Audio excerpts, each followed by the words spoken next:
संविधान दिवस विभिन्न कार्यक्रम गरी मनाइयो। जनचाहना अनुसार काम नहुँदा संविधानको स्थायित्वमाथि नै प्रश्न चिन्ह खडा। 5 वर्ष अघि झण्डै 2/3 बहुमत जुटाएका वामपन्थी दलहरू छिन्न भिन्न अवस्थामा शक्तिमा फर्किन फरक कितामा रहेर चुनाव लड्ने तयारी गर्दै। आसन्न निर्वाचनका लागि समानुपातिक तर्फ उम्मेद्वारको बन्द सूची बुझाउने क्रम अन्तिम चरणमा। बेलायतकी महारानी एलिजाबेथको राजकीय सम्मानका साथ अन्त्येष्टि गरिँदै। र साफ महिला च्याम्पियनशिप फुटबलको फाइनलमा नेपाल र बंगलादेश बीच प्रतिस्पर्धा जारी। दोस्रो हाफ जारी रहँदा नेपाल 1 गोलले पछाडि। नमस्कार, कान्तिपुर डायरीका साथमा सहकर्मी तुलसी र म अनिल। शुरू गरौं अहिलेसम्मका प्रमुख प्रसंगबाट। सुरुमा कान्तिपुर सविस्तार। कान्तिपुर सविस्तार। संविधान दिवस देशभर विभिन्न कार्यक्रम गरी मनाइएको छ। संविधान सभाबाट 2072 असोज 3 गते संविधान जारी भएको दिनको स्मरणमा हरेक वर्ष राष्ट्रिय दिवसको रूपमा संविधान दिवस मनाइदै आएको छ। दिवसका अवसरमा सैनिक मञ्च टुडीखेलमा विशेष समारोहको आयोजना गरिएको छ। संविधान निर्माण भएको 7 वर्ष बितिसक्दा पनि जनअपेक्षा अनुसार दलहरू अघि बढ़न नसक्दा आम जनतामा निराशा र आक्रोश प्रकट भइरहेका छन्, जसबाट संविधानको स्थायित्व र मुलुकको समृद्धिमाथि प्रश्न उठ्न थालिसकेका छन्। सम्माननीय सभाध्यक्ष महोदय, संविधान सभाबाट पारित एवं संविधान सभाका सम्मानित अध्यक्षद्वारा प्रमाणित भई प्रस्तुत नेपालको संविधान आज मिति 2072 साल असोज 3 गतेदेखि प्रारम्भ भएको नेपाली जनता समक्ष घोषणा गर्दछु। मधेस जिल्लामा चर्किएको विरोधका बावजुद 2072 असोज 3 गते तत्कालीन राष्ट्रपति रामवरण यादवले संविधान जारी भएको घोषणा गरेका थिए। उक्त संविधान सभाले पारित गरेको पहिलो र मुलुकको 7औं संविधान हो। संविधान सभाको दोस्रो निर्वाचनबाट निर्वाचित संविधान सभाले 2072 साल भदौ 30 गते सो संविधान 2/3 भन्दा बढ़ी मतले पारित गरेको थियो। संविधान पारित भएको घोषणापछि शीर्ष नेताहरू सहित सबै सभासदहरू आफ्नो स्थानबाट उठेर हात उठाएर समर्थन मात्र गरेका थिएनन्, मुलुकलाई स्थायित्वको बाटोमा लैजाने बाचा गरेका थिए। त्यसो त संविधान जारी भएपछि कतै खुशियाली थियो भने कतै विरोध प्रदर्शन, प्रादेशिक संरचना र नागरिकताका प्रावधान लगायत विषयमा असन्तुष्टि जनाएर मधेस केन्द्रित दलहरू आन्दोलनमा उत्रिएका थिए भने दक्षिणी छिमेकी भारतले गरेको झण्डै 5 महिना लामो नाकाबन्दी सामना गर्नुपर्ने स्थिति बन्यो।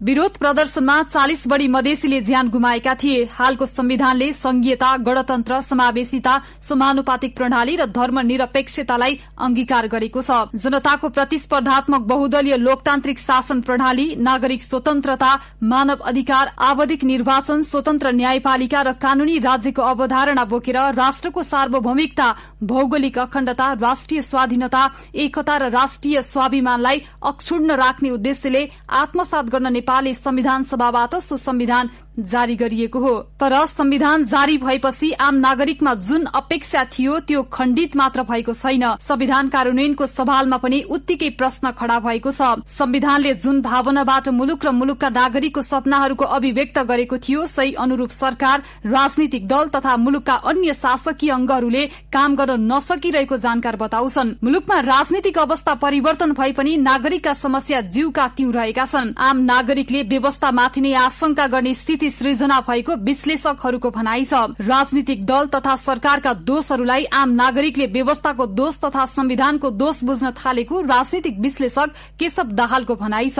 उनले भने, संविधान त आयो, तर संविधानले जुन भावनाबाट नेपाल अब अगाडि जानुपर्छ भनेर सपनाहरूको अभिव्यक्त गर्छ, त्यो हिसाबले हाम्रा राजनीतिक दलहरूले काम गर्न सकेनन्, हाम्रो सरकारले काम गर्न सकेन, हाम्रा अरू अन्य शासकीय अंगहरूले काम गर्न सकेनन्। त्यसले गर्दाखेरि के भयो भने जनआन्दोलन पनि भयो, राजनीतिक व्यवस्था पनि परिवर्तन भयो, संविधान पनि आयो, तर जनताको सपना पूरा भएन, जनताको अवस्थामा परिवर्तन हुन सकेन। मुलुकमा लागू भएको संविधानले आफूहरूको स्वामित्व नदिएको भन्दै तराई तथा मधेस केन्द्रित दल तथा जनताले विगत 7 वर्षदेखि यस दिनलाई कालो दिनको रूपमा मनाउँदै आएका छन्।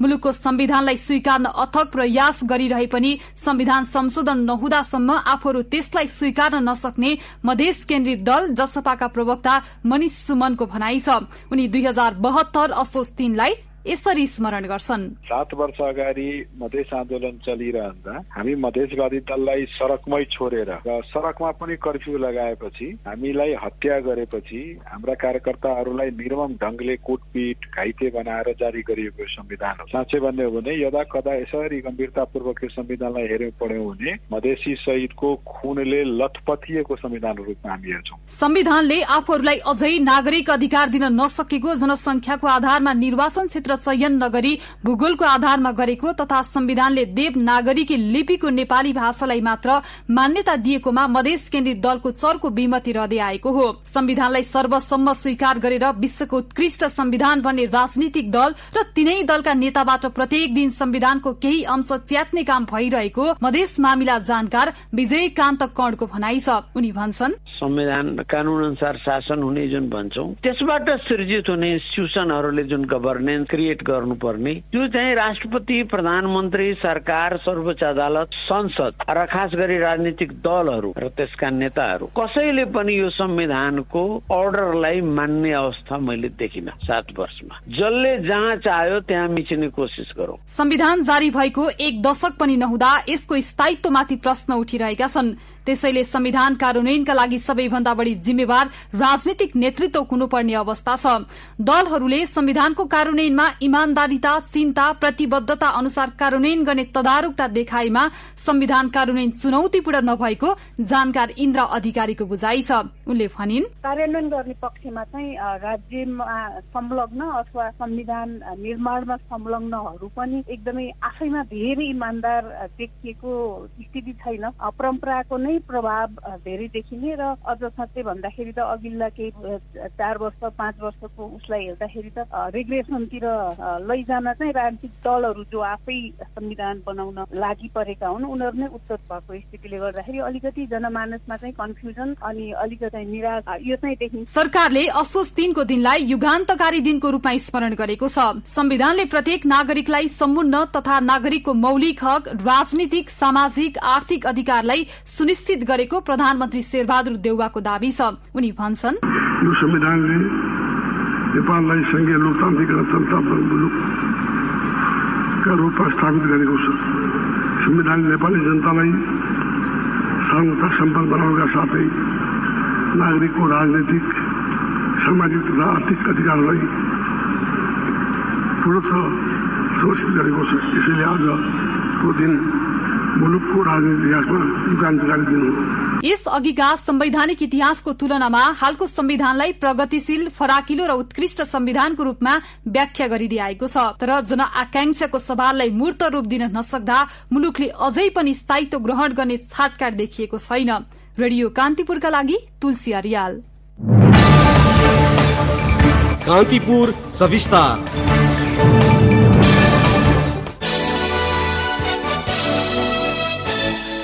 2074 सालको निर्वाचनमा राजनीतिक स्थायित्व र समृद्धिको नारा दिएर झण्डै 2/3 बहुमत जुटाएर सत्तामा पुगेको वामपन्थी शक्ति 5 वर्षमै छिन्न भिन्न भएका छन्। यो अवधिमा नेकपा विभाजन भएपछि एमाले र माओवादी पूर्ववत अवस्थामा फर्किएका छन् भने एमाले विभाजित भएर एकीकृत समाजवादी गठन भएको छ। एउटै शक्तिशाली वामपन्थी पार्टी बनाएर समाजवादको यात्रा शुरू गरेको दावी गर्ने उनीहरू अहिले भने फरक कितामा रहेर चुनावी तयारीमा जुटेका छन्। एक रिपोर्ट।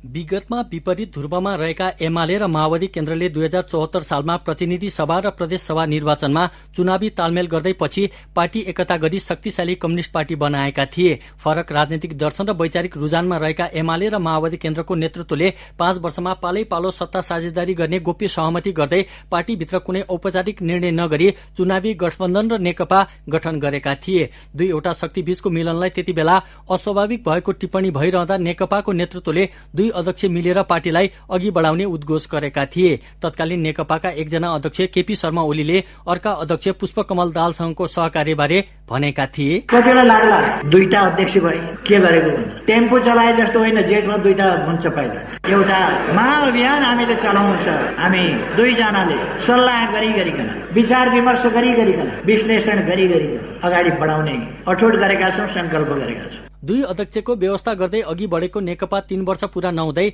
आन्तरिक विवादमा रुमल्लिन पुग्यो। फलस्वरूप सर्वोच्च अदालतको फैसलाबाट नेकपा विभाजित मात्र भएन, एमाले र माओवादी केन्द्र पूर्ववत अवस्थामा फर्किएका थिए। त्यसको केही महिनापछि आन्तरिक झगडा बढ्दै जाँदा एमाले परित्याग गर्दै माधव कुमार नेपालले एकीकृत समाजवादी निर्माण गरे। आपसी झगडा र विवादका कारण फरक कित्तामा उभिएपछि ती दलका नेताहरूले सार्वजनिक मञ्चमा अमर्यादित र अशिष्ट शैलीका अभिव्यक्ति दिनुलाई आफ्नो नियमित कर्म बनाएका छन्। माधव नेपाल जस्ता आन्दोलन विरोधी देशद्रोहीहरूलाई कुनै ठाउँ छैन यस पार्टीमा। यस्ता प्रतिक्रियावादीहरूका मध्य यस्ताका लागि ठाउँ छैन पार्टी। केही कमेडा लागेको छ केपी ओलीलाई सुधार्न सकिन्छ कि भनेर।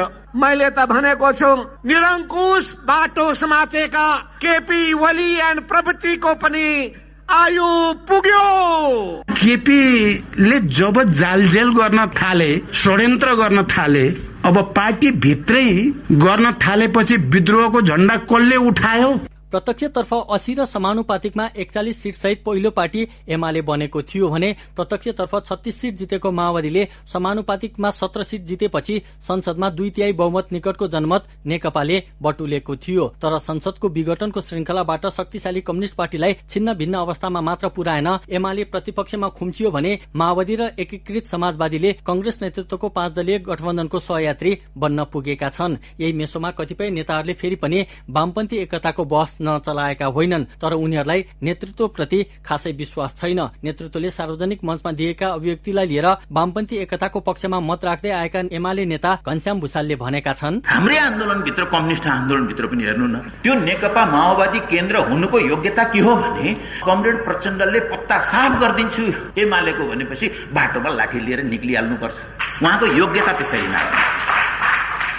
माधव कमरेडले एमालेलाई धुलो चटाइदिन्छु भनेपछि त्यसपछि हामी समाजवादीका साथीहरू त अनि पुतला जलाउनु पर्यो केपी ओलीको। कमरेड ओलीले माधव नेपालको नाम लिएर कुल्ला मात्रै गर्नुभयो भने एमालेको खास खाँटी कार्यकर्ताले त बान्ता नगरिकन त उसको योग्यतै पुष्टि हुँदैन। 5 वर्ष अघि समाजवाद र समृद्धिको यात्रा शुरू गर्ने दावी गरेका उनै कम्युनिष्ट नेताहरू आगामी चुनावमा भने फरक कित्तामा चुनाव लड्दै फेरि पनि शक्ति आर्जनको ध्याउन्नमा लागेका छन् र एक अर्कालाई ठिक लगाउने अभिव्यक्ति दिइरहेका छन्। मंसिर 4 गते जनताले सरकारलाई जवाफ दिनेछन्, गठबन्धनलाई जवाफ दिनेछन्। प्रतिपक्ष दलको नेताले भन्नुभयो 4 गते थाहा हुन्छ को के रहेछ भन्ने कुरा। ठिकै छ, 4 गते हेर्ने, तपाईले नि हेर्नुहुन्छ, हामी पनि हेर्छौं 4 गते। सर्वोच्च अदालतले यो असंवैधानिक हो भनेर एक पटक होइन 2 पटक भनिसक्यो। तै पनि अब दिमाग खुल्दैन भने दिमाग केले खुल्छ? आउने चुनावले। अब आउने चुनावमा हेरौँ न के हुन्छ, दिमाग खुल्छ कि? वामपन्थी वृत्तबाटै भनिँदैछ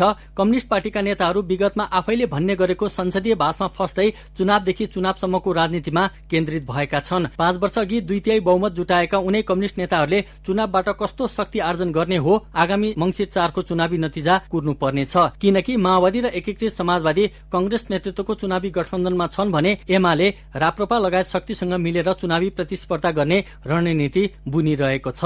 रेडियो कान्तिपुरका लागि अनिल बोगटी। दलहरूले प्रतिनिधि सभा र प्रदेश सभा समानुपातिकतर्फ उम्मेद्वारको बन्द सूची निर्वाचन आयोगमा बुझाइरहेका छन्। नेपाली कांग्रेस, नेकपा एमाले, माओवादी केन्द्र, नेकपा एकीकृत समाजवादी, जनता समाजवादी पार्टी जसपा, लोकतान्त्रिक समाजवादी पार्टी लोसपा, राष्ट्रिय प्रजातन्त्र पार्टी राप्रपा लगायत दलले आयोगमा बन्द सूची बुझाउने क्रम जारी रहेको निर्वाचन आयोगले जनाएको छ। आयोगका अनुसार राजनीतिक दलले प्रतिनिधि सभाको समानुपातिकतर्फ 110 तथा प्रदेश सभाको समानुपातिकतर्फ 220 पदका लागि उम्मेद्वारको बन्द सूची पेश गर्नुपर्ने छ। अपराह्न 5 बजेसम्मका लागि समय तोकिए पनि प्रक्रिया मिलाएर बन्द सूची बुझाउने काम अझै पनि भइरहेको छ। रेडियो कान्तिपुरमा अब ब्रेकको पालो। कान्तिपुर डायरीमा अब बाँकी प्रसंग। पछिल्लो समय कोरोना भाइरस संक्रमण दर घट्दै गएको छ। विगत 2 महिनादेखि उकालो लागेको संक्रमण दर पछिल्लो केही दिनदेखि घट्दो क्रममा रहेको स्वास्थ्य तथा जनसंख्या मन्त्रालयले जनाएको छ। त्यस बखत दैनिक संक्रमण दर 150 भन्दा माथि उक्लिएको थियो भने पछिल्लो साता औसतमा 129 जनामा कोरोना संक्रमण पुष्टि भएको हो। पछिल्लो पटक 91 जनामा संक्रमण पुष्टि भएको मन्त्रालयले जनाएको छ। मन्त्रालयका अनुसार 3924 जनाको नमूना परीक्षणमा 91 जनामा संक्रमण पुष्टि भएको हो। मन्त्रालयका अनुसार मुलुकभर अहिले 1740 जना सक्रिय संक्रमित छन्। पछिल्लो पटक नेपालमा डेंगूका बिरामीको संख्या 15,000 नागेको छ। इपिडेमियोलोजी तथा रोग नियन्त्रण महाशाखाको पछिल्लो तथ्याङ्क अनुसार 15,423 जनामा डेंगू रोग फेला परेको हो। तीमध्ये सबैभन्दा बढ़ी बागमतीमा 11,835 जनामा सो रोग फेला परेको महाशाखाको कीटजन्य रोग प्रमुख डाक्टर गोकर्ण दाहालले जानकारी दिनुभयो। लुम्बिनी प्रदेशमा 1,994 जनामा डेंगू देखिएको महाशाखाको तथ्याङ्कमा उल्लेख छ। मुलुकका विभिन्न 10वटा जिल्लामा सबैभन्दा बढ़ी डेंगू संक्रमण फेला परेको छ। काठमाडौँ, ललितपुर, मकवानपुर, दाङ, रूपन्देही, भक्तपुर, चितवन, धादिङ, काभ्रेपलाञ्चोक र दार्चुलामा बढ़ी संक्रमण देखिएको हो। पाँचथर र तेह्रथुमका जिल्ला अस्पतालको स्तर उन्नति हुने भएको छ। प्रदेश 1 सरकारबाट बेड संख्या विस्तार लगायत स्वीकृति पाएका दुवै अस्पतालका लागि सर्वे स्वीकृति गरी काम अघि बढ़ाइएको छ। सेवाग्राहीको चाप र आवश्यकतालाई मध्यनजर गर्दै अस्पताल विस्तार गर्न मन्त्री परिषद बैठकले निर्णय गरेको प्रदेश 1 का आर्थिक मामिला तथा योजना मन्त्री इन्द्रबहादुर आङबोले जानकारी दिनुभयो। पाँचथर जिल्ला अस्पतालमा 50 बेड सञ्चालनका लागि भवन सहितका पूर्वाधार निर्माण भइसकेको छ। तेह्रथुम जिल्ला अस्पतालमा भने भवन निर्माणका लागि संघीय सरकारले बजेट व्यवस्थापन गरेसँगै बोलपत्र आह्वानको तयारी भएको हाम्रा सहकर्मीले जनाएका छन्। दार्चुलामा नेपाल भारत जोड्ने मोटरेबल पुल निर्माण हुने भएको छ। महाकाली नगरपालिकाको 80 गड़ा र भारतको पिथौरागढ़ जिल्लाको छाडसुम जोड्ने पुलको आज शिलान्यास भएको सहकर्मी मनोज बडुले जनाएका छन्। दार्चुलाका प्रमुख जिल्ला अधिकारी दीर्घराज उपाध्यायका अनुसार उद्योग वाणिज्य तथा आपूर्ति मन्त्री दिलेन्द्र बडुले र भारततर्फ उत्तराखण्डका मुख्यमन्त्री पुष्कर सिंह धामीले पुलको शिलान्यास गर्नुभएको हो। भारतीय पक्षले निर्माण गर्ने सो पुल बनेपछि त्रिदेशीय सीमा जोडिएको क्षेत्रसँग व्यापारिक मार्गमा जोडिनेछ।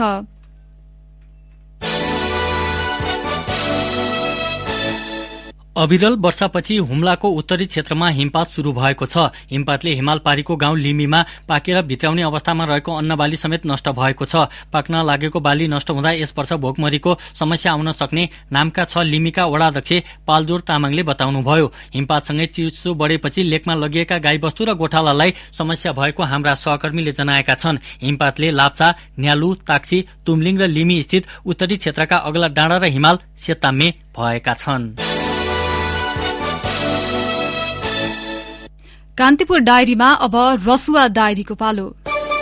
रसुवा डायरीबाट बलराम घिम्रेको नमस्कार। 2079 वैशाखमा निर्माण सम्पन्न भइसक्नुपर्ने सुक्खा बन्दरगाहको भौतिक प्रगति अहिलेसम्म 35% मात्र छ। निर्माण शुरू भएको 30 महिनामा सक्ने लक्ष्य सहित 2076 मंसिर 4 मा सुक्खा बन्दरगाह निर्माणको शिलान्यास भएको थियो। गोसेकुण्ड गाउँपालिका 2 टिम्मुरेमा निर्माणाधीन सुक्खा बन्दरगाहमा कामदार र ठेकेदार नहुँदा काम ठप्प छ। समितिलाई जानकारी नदिई काम गर्न छोडेर चिनिया कामदार र निर्माण कम्पनीका कर्मचारी चीन फर्किएको इन्टरमोडल यातायात विकास समितिले बताएको छ। रसुवाको उत्तरगया गाउँपालिका 2 डाँडागाउँमा रहेको भाँगे झरनामा आन्तरिक पर्यटकको भिड लाग्न थालेको छ। प्रचार प्रसारको अभावमा ओझेलमा परेको सो झरना सामाजिक सञ्जालमा भाइरल भएपछि घुम्न आउने आन्तरिक पर्यटकको चहल पहल बढेको हो। सामान्य दिन भन्दा बिदाको दिन झरना अवलोकनका लागि बढी मानिस पुग्ने गरेका छन्। नुवाकोट, काठमाडौँ, ललितपुर, भक्तपुर, धादिङ, चितवन, गोर्खा, मकनपुर लगायत जिल्लाबाट पनि आन्तरिक पर्यटक पुग्ने गरेका छन्।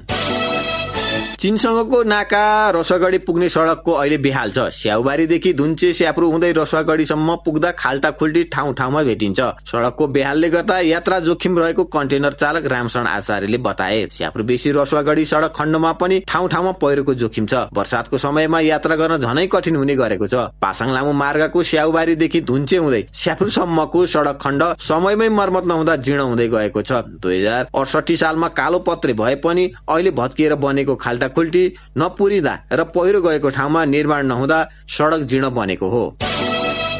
लाङटाङ राष्ट्रिय निकुञ्जले चालु आर्थिक वर्षको साउन महिनामा 11,49,145 रुपियाँ राजस्व संकलन गरेको छ। निकुञ्ज भ्रमणमा आएका स्वदेशी तथा विदेशी पर्यटकबाट 11,49,145 रुपियाँ राजस्व संकलन गरेको हो। साउन महिनामा स्वदेशी तथा विदेशी गरी 7,955 जना पर्यटकले निकुञ्ज भ्रमण गरेको लाङटाङ राष्ट्रिय निकुञ्ज कार्यालयले बताएको छ। निकुञ्जमा विश्वमै दुर्लभ वन्यजन्तु रेड पाण्डा, हिमचितुवा, कस्तुरी मृग लगायतका जीवजन्तु पनि हेर्न पाइने निकुञ्जका प्रमुख संरक्षण अधिकृत प्रमोद भट्टराईले बताउनुभयो। हवस् त रसुवा डायरी आजलाई यति नै। बलराम घिम्रे बिदा हुन्छु, नमस्कार। कान्तिपुर डायरीमा पुनः ब्रेकको पालो। कान्तिपुर डायरीमा अब आर्थिक प्रसंग। चाडपर्वका लागि काठमाडौँ बाहिर जान अग्रिम टिकट यसलाई पुनः एकपटक सुन्नुहोस्।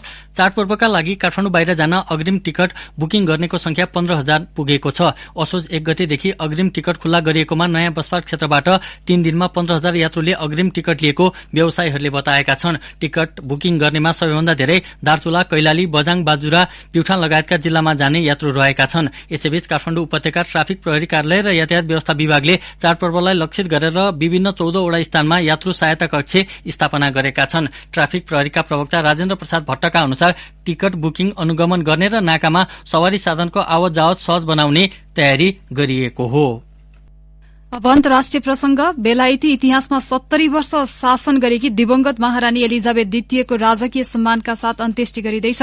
महारानी एलिजाबेथको शव पेटिका वेस्टमिन्स्टर एम्बे गिर्जाघरमा लगेर अन्त्येष्टिको तयारी भएको बीबीसीले जनाएको छ। महारानी एलिजाबेथको 96 वर्षको उमेरमा गत सेप्टेम्बर 8 मा स्कटल्याण्ड स्थित बालमोरल दरबारमा निधन भएको थियो। यसैबीच महारानीको अन्त्येष्टि समारोहमा भाग लिन विश्व नेताहरू, बेलायती राजनीतिज्ञ, च्यारिटी संस्थानका प्रतिनिधि गरी झण्डै 2000 व्यक्ति लन्डन पुगिसकेका छन्। बेलायत सरकारले विश्वका राष्ट्र प्रमुख तथा वरिष्ठ सरकारी अधिकारी गरी झण्डै 500 जना पाहुनालाई आमन्त्रण गरेको छ। यसैबीच अन्त्येष्टि समारोहमा नेपालका परराष्ट्र मन्त्री डाक्टर नारायण खड्का र राजदूत ज्ञानचन्द्र आचार्य सहभागी हुनुभएको छ। जापानको दक्षिण पश्चिमी टापु क्युशुमा आएको आँधीका कारण 90 लाख मानिसलाई सुरक्षित स्थानमा जान त्यहाँको सरकारले आग्रह गरेको छ। आँधीबाट अहिलेसम्म 2 जनाको मृत्यु भएको छ भने 90 जना घाइते भएका छन्। आँधीका कारण जापानको विभिन्न राज्यमा भारी वर्षा हुने र बाढ़ी र पहिरोको जोखिम निम्ताएको अन्तर्राष्ट्रिय संचार माध्यमहरूले जनाएका छन्। जापानको राजधानी नजिकका छेउछाउका प्रान्तमा बाढ़ी आउन सक्ने भन्दै सतर्क रहन भनिएको छ। लगातार आँधीका कारण रेल सेवा, हवाई उडान तथा व्यवसायहरू बन्द गरिएका छन्। अब खेल प्रसंग। 6औं संस्करणको महिला साफ च्याम्पियनशीपको उपाधि बंगलादेशले जितेको छ। काठमाडौँ स्थित दशरथ रंगशालामा आज भएको नेपाल र बंगलादेश बीचको फाइनल खेलमा 3-1 गोल अन्तरले नेपाललाई पराजित गर्दै बंगलादेशले उपाधि हात पारेको हो। बंगलादेशको जितका लागि सामसुनाहारले खेलको 14औं मिनेटमा गरेको गोलसँगै शुरूआती अग्रता बनाएकी थिइन्। यस्तै श्रीमती कृष्णरानी सरकारले 42औं मिनेटमा दोस्रो गोल गर्दै अग्रता दोब्बर बनाएकी थिइन्। पुनः 77औं मिनेटमा उनले दोस्रो गोल गरिन्। नेपालका लागि खेलको दोस्रो हाफको 70औं मिनेटमा अनिता बस्नेतले गोल गर्दै नेपाली टोलीलाई खेलमा फर्काउने प्रयास गरेकी थिइन्। नेपालका लागि गोल गर्ने प्रयास पटक पटक असफल भएको थियो। आजको जितसँगै महिला साफ च्याम्पियनशीपको इतिहासमा बंगलादेश नयाँ विजेता थपिएको छ। यसअघिका 5 संस्करणसम्म उपाधि हात पारेको भारत भने सेमी फाइनलबाटै घर फर्किएको थियो। नेपाल 4 पटक उपविजेता भन्दा बंगलादेश 1 पटक उपविजेता बनेको इतिहास छ। मुख्य समाचार फेरि एकपटक। संविधान दिवस विभिन्न कार्यक्रम गरी मनाइयो। जनचाहना अनुसार काम नहुँदा संविधानको स्थायित्वमाथि नै प्रश्न चिन्ह खडा। 5 वर्ष अघि झण्डै 2/3 बहुमत जुटाएका वामपन्थी दलहरू छिन्न भिन्न अवस्थामा शक्तिमा फर्किन फरक कित्तामा रहेर चुनाव लड्ने तयारी गर्दै। आसन्न निर्वाचनका लागि समानुपातिक तर्फ उम्मेद्वारको बन्द सूची बुझाउने क्रम अन्तिम चरणमा। बेलायतकी महारानी एलिजाबेथको राजकीय सम्मानका साथ अन्त्येष्टि गरिँदै। र साफ महिला च्याम्पियनशीप फुटबलको उपाधि बंगलादेशलाई नेपाल 3-1 गोल अन्तरले पराजित। अवस्था बेलुकी 8 बजे अर्को बुलेटिनका साथमा आउने नै छौं। तबसम्मका लागि सहकर्मी तुलसी र म अनिल आज्ञा माग्छौं। नमस्ते।